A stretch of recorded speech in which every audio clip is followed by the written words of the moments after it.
Hello, my name is Amber Skevink, and today we will be going over nasopharyngeal airways.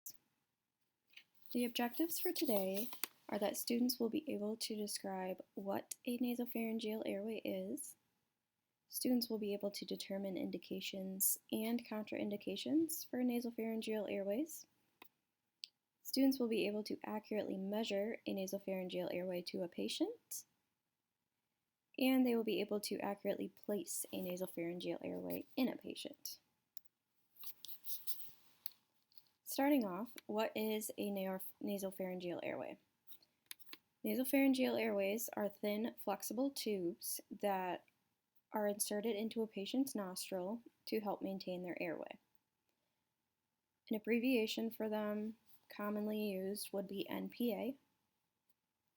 The NPAs come in varying colors, and they also come in varying sizes. You can use the NPAs in conscious, semi-conscious, and unconscious patients. The patient may or may not have a gag reflex. Some examples of when you may use the NPAs would be a patient with snoring respirations, if the patient is jaw locked where you can't get another airway adjunct in their mouth, or any signs of oral trauma where you would not want to utilize an oral adjunct.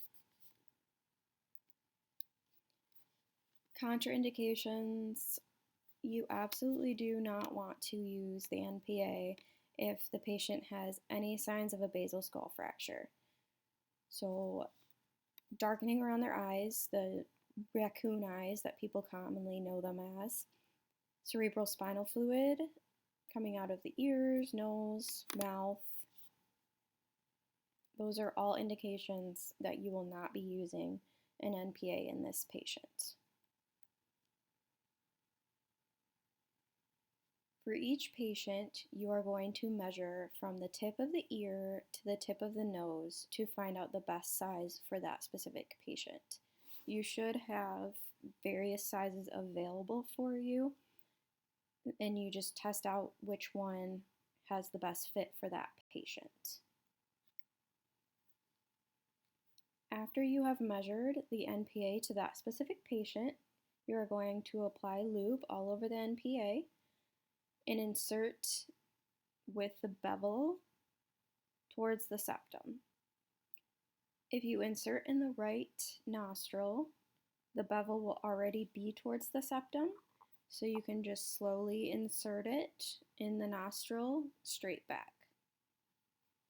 If for some reason you can't insert into the right nostril and you have to insert into the left nostril, you can do that. However, you want to make sure that you keep that bevel towards the septum still.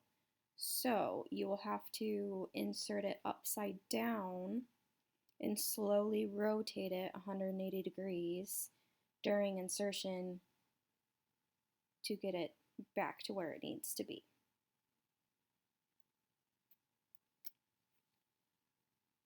In summary, NPAs can be used in both conscious and unconscious patients, patients that may or may not have a gag reflex.